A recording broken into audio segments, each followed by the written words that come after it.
마태복음 1장 1절과 17절 말씀입니다.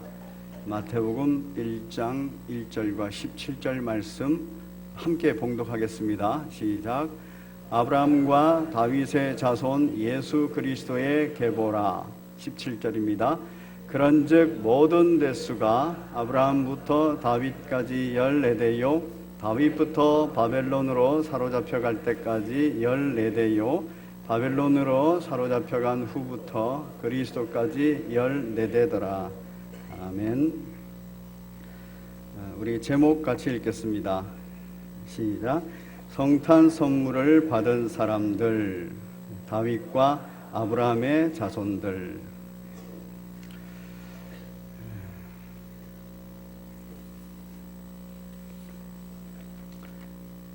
신앙 좋기로 유명한 미국의 부시 대통령이 있습니다. 이 부시 대통령이 재임 시절에 크리스마스 카드를 한꺼번에 140만 장을 발송한 적이 있습니다. 굉장히 큰 축하를 위해서, 예수님의 탄생을 축하하기 위해서 발송을 했습니다. 그런데 오히려 이것이 큰 문제가 됐습니다. 왜냐하면 이 크리스마스 카드를 받아본 사람들 중에서 신실한 그리스도인은 카드를 집어던졌습니다. 왜냐하면 카드 속의 그림과 글이 문제가 된 것입니다. 카드 속의 그림은 백악관 잔디밭에서 즐겁게 뛰노는 고양이와 개의 모습이었습니다. 그리고 그 위에 쓰여진 문구는 딱 한 글자, 할리데이, 휴일이라는 문구였습니다. 크리스마스는 그리스도께 예배한다라는 뜻입니다.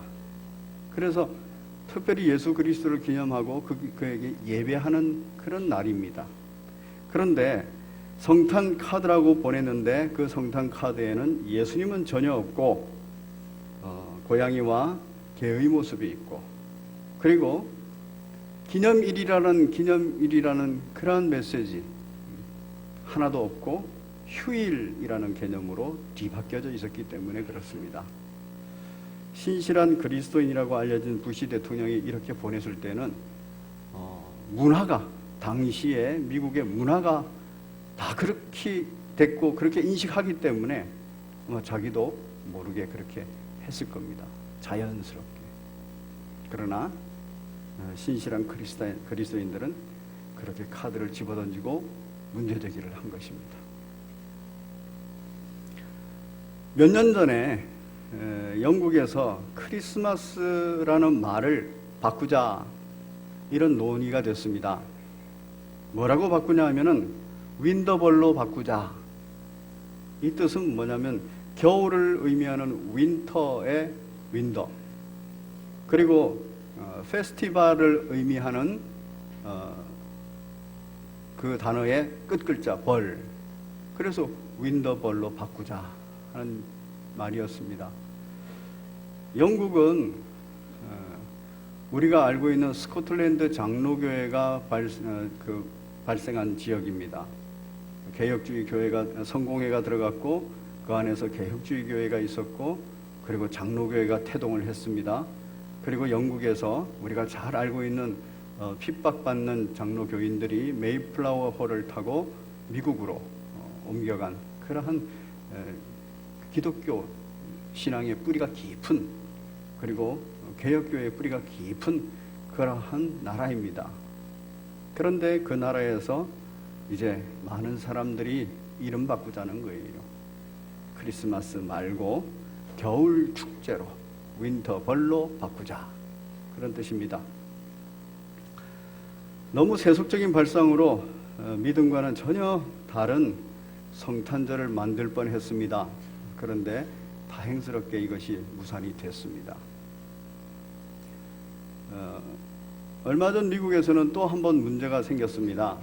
무슨 문제냐 하면은 미국 버락 오바마 대통령이 성탄 인사를 할 때였습니다. 성탄절을 기념하면서 인사를 했는데 그 인사가 뭐였냐면은 해피 할리데이였습니다. 메리 크리스마스가 아니고 해피 할리데이입니다. 그냥 휴일이에요. 행복한 휴일 하나 얻었으니 우리 휴일을 행복하게 보냅시다. 이게 지금 미국의 문화라고 볼 수 있습니다.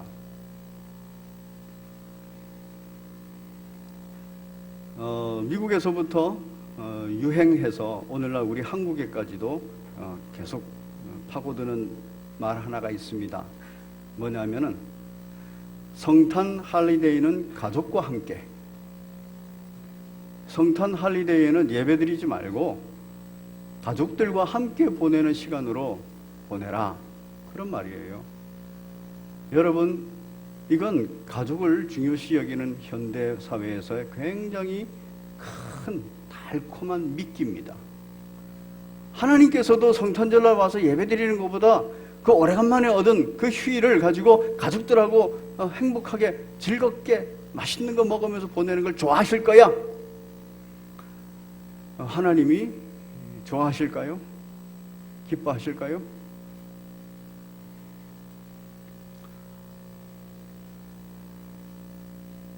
오늘날 기독교 내에서도 이 성탄절은 퇴색해 가고 있습니다.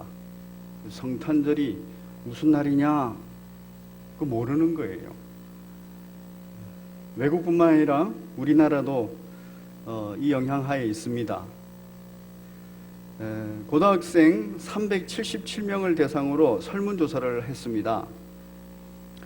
크리스마스 하면 뭐가 제일 먼저 떠오르는가 물었을 때 첫 번째 답변. 여러분은 크리스마스 하면 뭐가 제일 먼저 떠오르십니까? 예? 안 들리세요? 자신이 없으세요?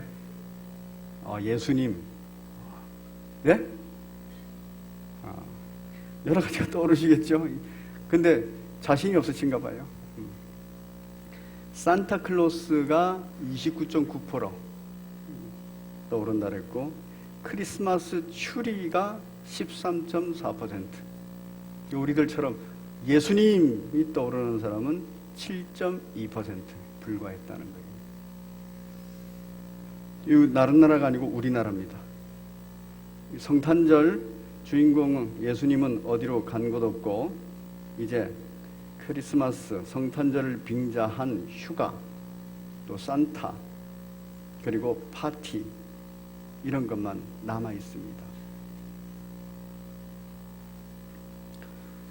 이번에 성탄절 기념 및 예수님께서 할례 받은 날을 기념하면서 그러니까 기념 새벽 기도회를 하자, 이렇게 결정을 했습니다. 내일부터 시작됩니다. 우리 장로님들과 함께 이 부분을 논의했습니다. 장로님들이 회의 오케이 했습니다. 해야 된다고. 제가 이 기념 새벽 기도회는 한 10여 년을 고민했던 거예요.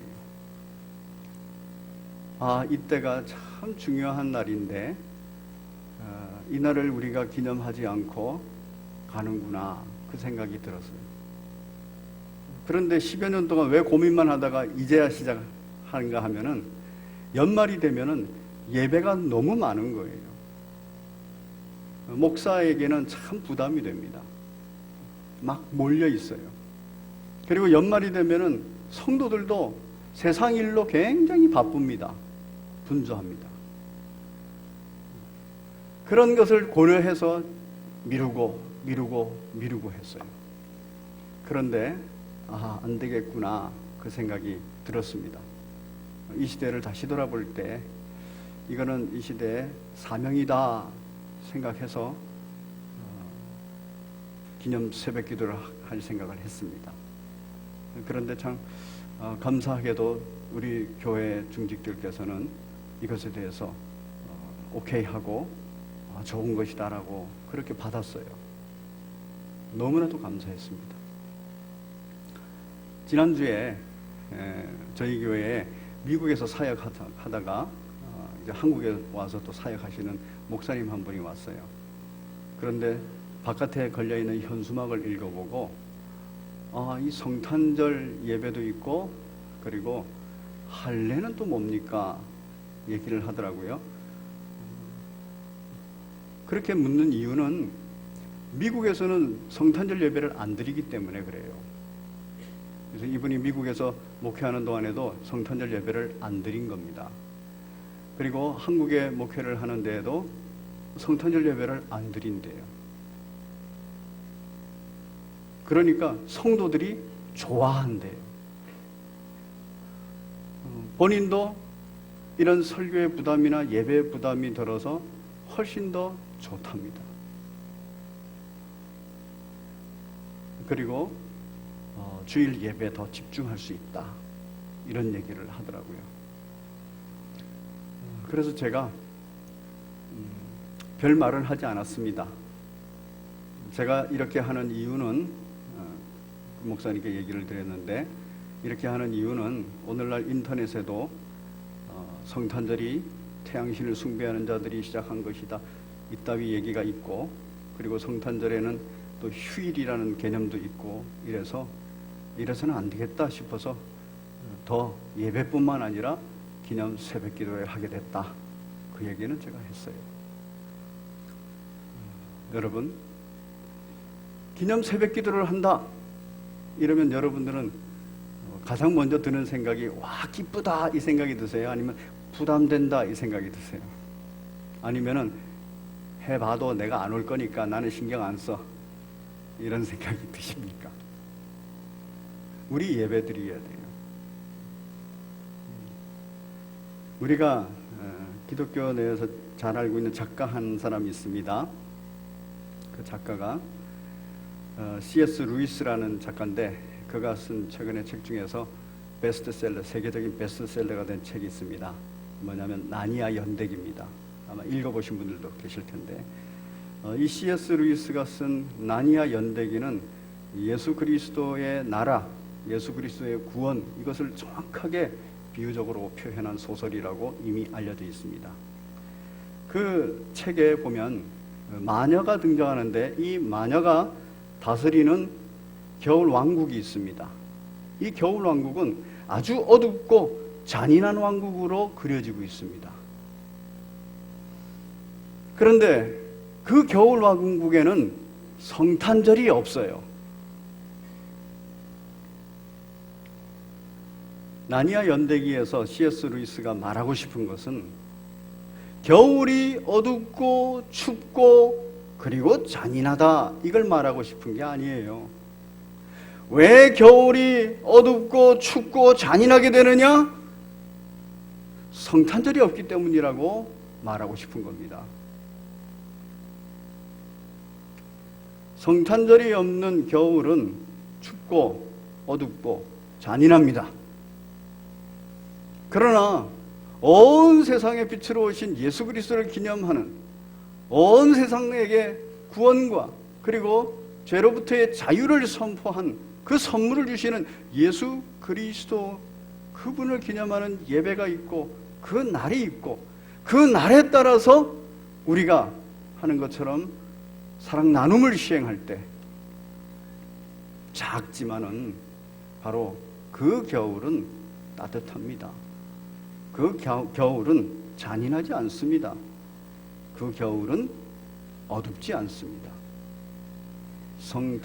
겨울이 추운 것은 겨울 문제가 아니라 성탄절 문제라는 것을 이 나니아 연대기에서는 굉장히 강하게 강조하고 있는 것입니다. 여러분의 삶의 자리가, 여러분의 겨울이, 여러분의 인생의 겨울이 춥고 무섭고 그리고 잔인합니까?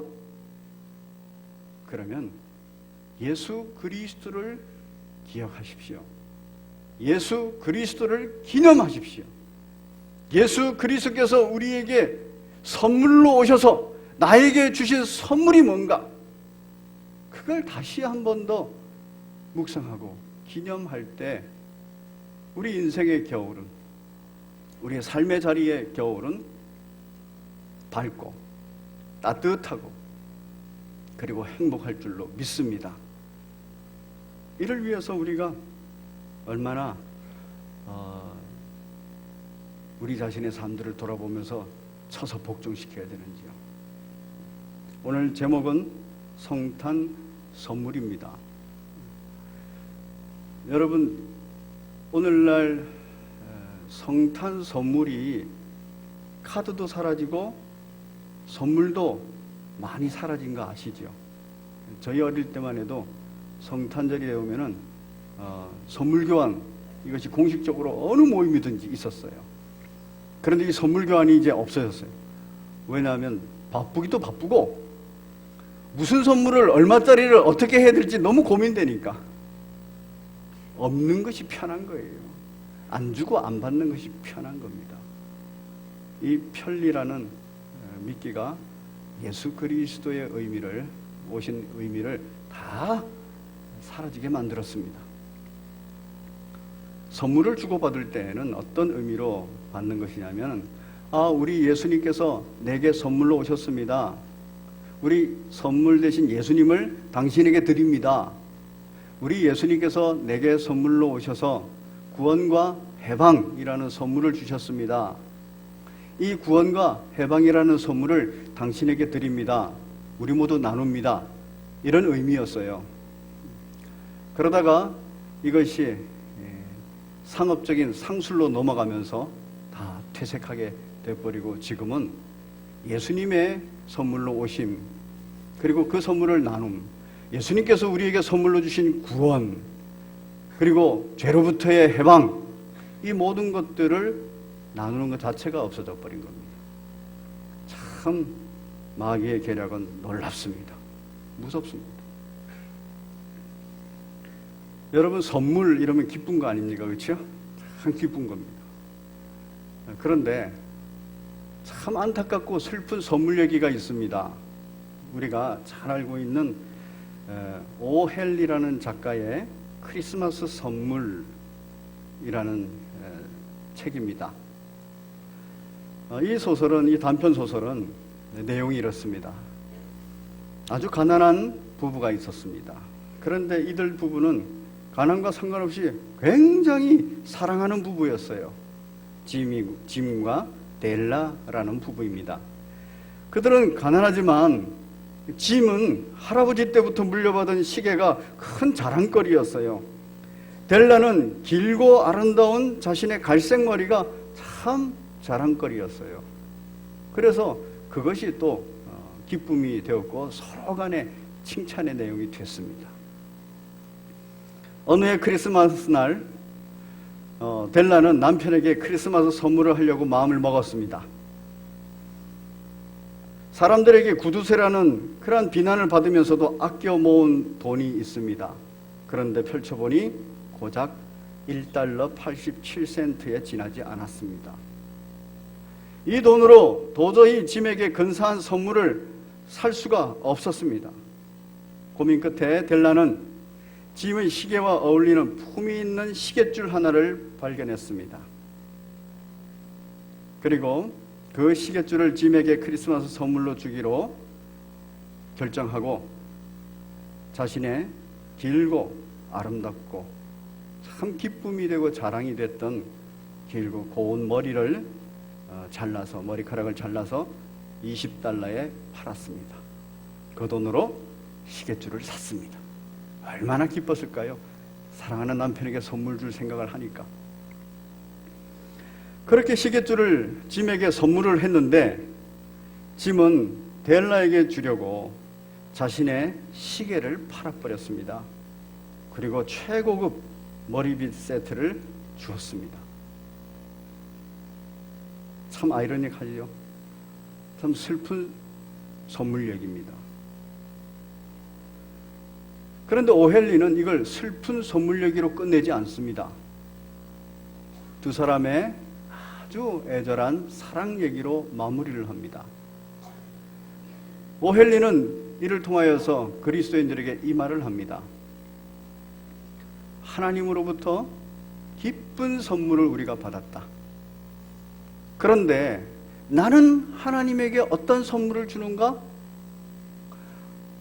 하나님이 돈 많이 벌면 기뻐하실 줄 알고, 명예를 많이 얻으면 기뻐하실 줄 알고, 권력을 많이 얻으면 기뻐하실 줄 알고, 세상에서 출세하면 기뻐하실 줄 알고, 그 기쁨의 선물을 준비해서 내가 하나님께 드리는 것은 바로 선물을 잘못 주는 거라는 거예요.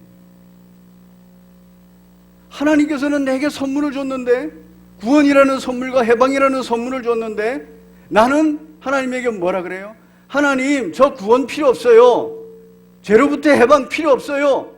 저는 돈이 필요해요. 권력이 필요해요. 그리고 명예가 필요해요. 세상에 출세가 필요해요.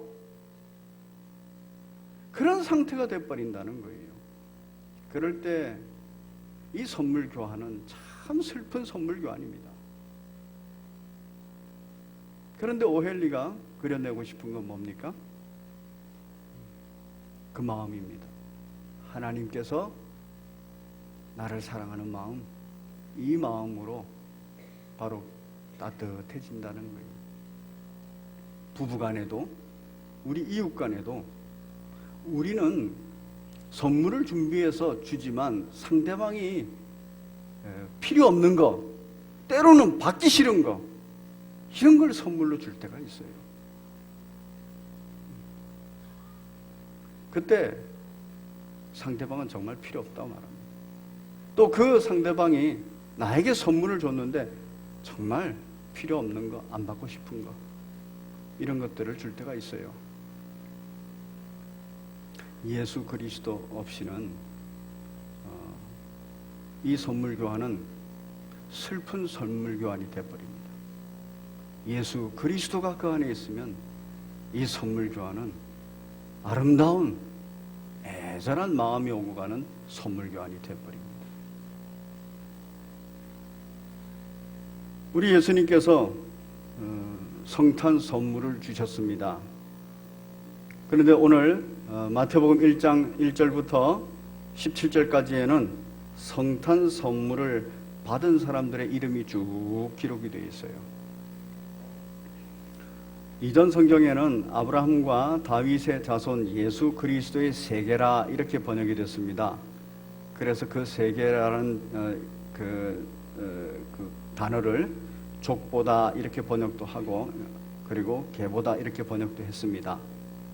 그런데 이번 새로 번역된 성경에는 정확하게 계보라고 되어 있어요. 이 계보라는 단어는 원문에 훨씬 가까운 번역입니다. 족보라는 개념은 인물 중심으로 기록하는 겁니다. 그래서 그 족보는 한 대 한 대가 빠지면 안 돼요. 그런데 계보라는 족보 형식의 내용은 사건 중심으로 되어 있는 겁니다. 그래서 그 사건에 해당되지 않은 사람은 언제든지 빼도 되는 겁니다. 유대인들은 인물 중심의 삶을 살지 않습니다. 사건 중심의 삶. 어떤 사건? 하나님께서 우리 인간을 구원하시고 죄로부터 자유롭게 하는 해방의 사건. 그 사건에 사용된 사람들을 기록하는 것이 유대인들의 족보 기록 방식입니다. 그래서 유대인들은 할아버지와 손자 관계에서도 아무개가 아무개를 낳고 이렇게 씁니다. 아버지 이름이 쏙 빠져도. 그래서 착각하면은 이 사람이 할아버지의 아들인 것처럼 이해가 되는 거예요. 이 계보입니다. 바로 이 본문은 사건들을, 어떤 사건? 하나님께서 예수님을 선물로 주신 사건이에요. 그리고 그 선물로 말미암아 인생이 역전되어 있는 사건이에요. 그 사건을 기록하고 있습니다. 대표적으로 유다 족보에는 등장할 수 없는 인물, 바로 다말, 그리고 룻, 라합, 그리고 우리아 아내 바세바, 마리아, 이런 여자의 이름이 등장합니다. 이 여자 이름이 등장해야 되는 이유는 아주 중요한 하나님의 선물 사건이기 때문에 그래요. 그 사건과 깊은 연관이 있기 때문에 그래요. 그 사람들이 예수님을 만나면서 자신의 인생이 완전히 역전이 되어버렸기 때문에 그래요. 이번 성탄절까지 새벽기도는 바로 이 인물들을 다룰 겁니다. 이 사람들이 어떻게 예수님을 만났고, 어떻게 예수님이 주는 선물을 받아서 어떻게 인생이 역전이 되어버렸는지, 우리의 인생을 그대로 볼 수 있습니다. 무섭고 춥고 잔인한 겨울이 아니라 참으로 따뜻하고 참으로 밝고 참으로 행복한 겨울을 보낸 사람들이에요. 우리도 그런 사람입니다. 이 본문이, 이 족보가 계보라는 그러한 의미를 갖는 것은, 확신 증거는 17절에 있습니다. 17절에 큰 사건 분기점, 그 사건의 분기점을 중심으로 14대씩 끊어서 3세대를 나누고 있어요. 그런즉 모든 대수가 아브라함부터 다윗까지 14대요, 다윗부터 바벨론으로 사로잡혀 갈 때까지 14대요, 바벨론으로 사로잡혀 간 후부터 그리스도까지 14대더라. 여기서 중요한 것은 14라는 단어입니다. 유대인들이 생각하는 14라는 단어예요. 14는 7 플러스 7입니다. 이걸 다시 다른 말로 말하면 7 곱하기 2입니다. 7이라는 숫자는 완전수예요. 2라는 숫자는 증인의 확정수입니다. 그래서 완전한 증인이 확정한 수, 그 수가 14입니다. 뭐를 확정했을까요? 예수 그리스도의 오심, 그 오심의 의미를 확정한 거예요. 창세기를 살펴보면 이 얘기가 훨씬 더 분명해집니다.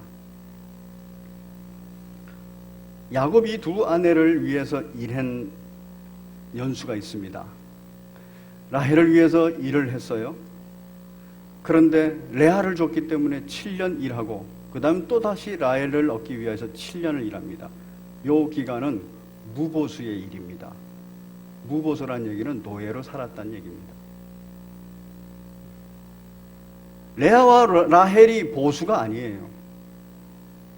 그냥 보수 없이 노예로 14년을 사는 겁니다. 그리고 그 다음 해부터 6년 동안 일을 해서 돈을 법니다. 그런데 하나님께서 어마어마하게 부어주시죠. 풍성함을 말합니다. 14년 끝에 풍성함이에요.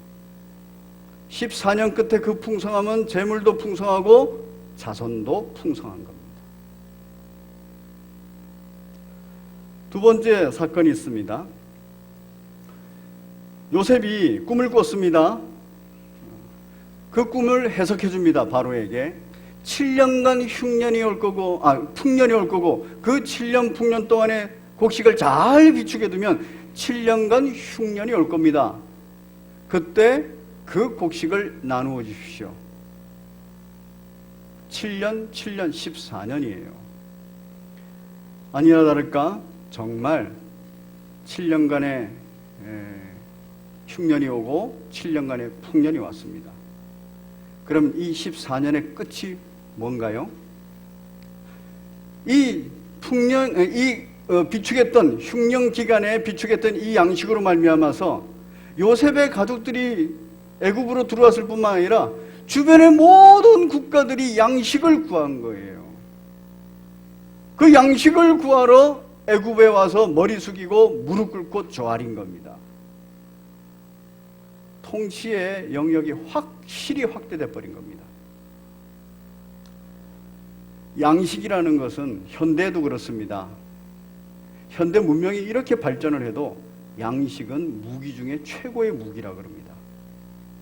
왜냐하면 어떤 것들이 있어도, 금, 은, 보석이 많이 있어도 양식이 없어져 버리면 다 굶어 죽는 거예요. 당시가 그런 겁니다. 다른 나라에 금은 보석 많이 있어요. 그런데 곡식이 없는 거예요. 그러니까 와서 무릎 꿇고 고개 숙여야 되는 겁니다. 이 14년 끝에 애굽의 바로 왕에게 전부 다 고개 숙이는, 무릎 꿇는 그런 일이 벌어진 겁니다. 요셉에게 고개 숙이는, 무릎 꿇는 그런 일이 벌어진 겁니다.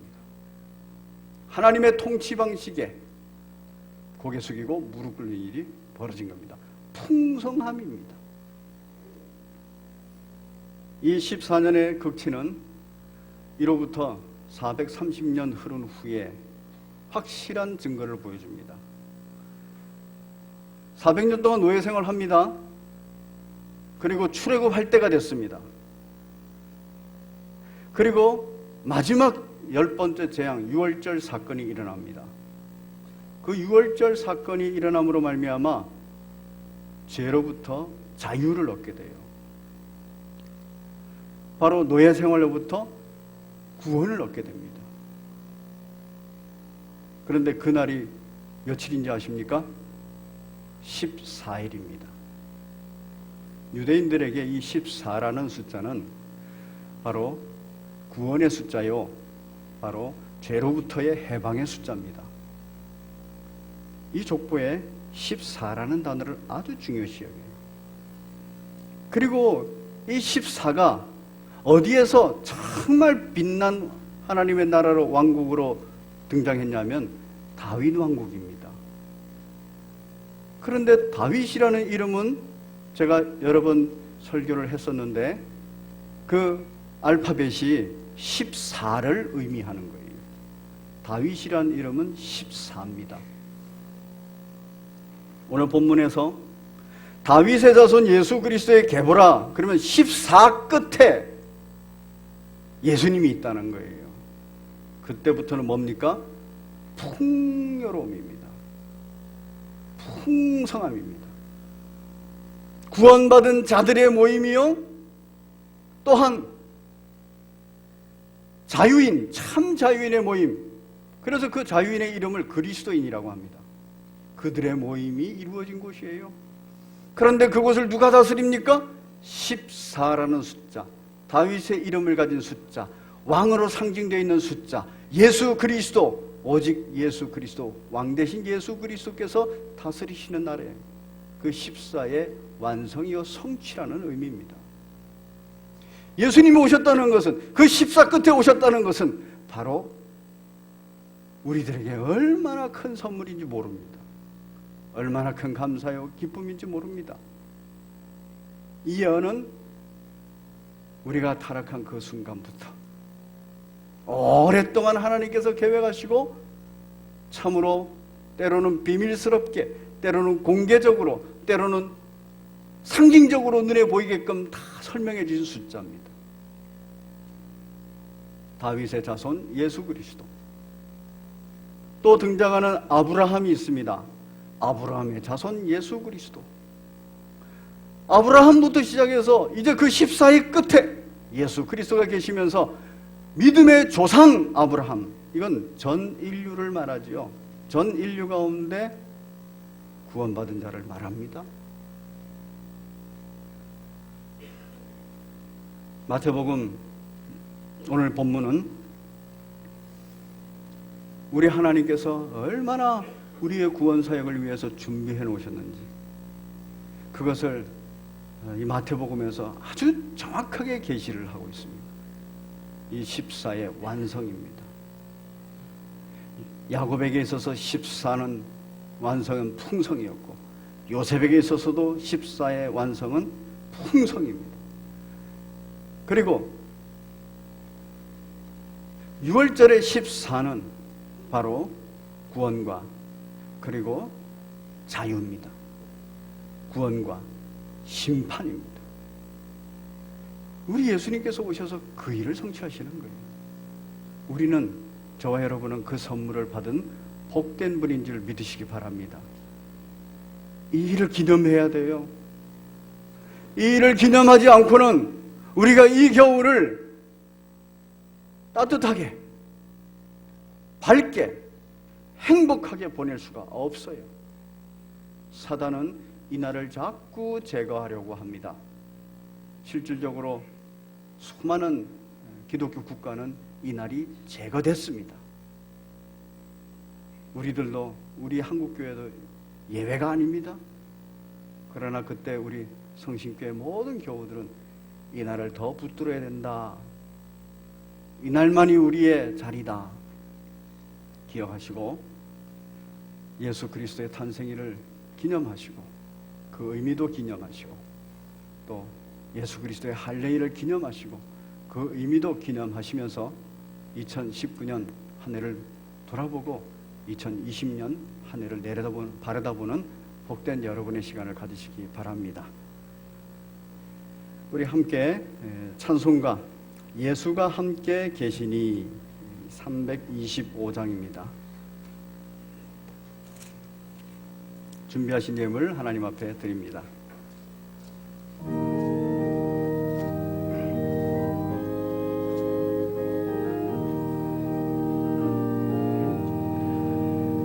예수가 함께 계시니 시험이 오나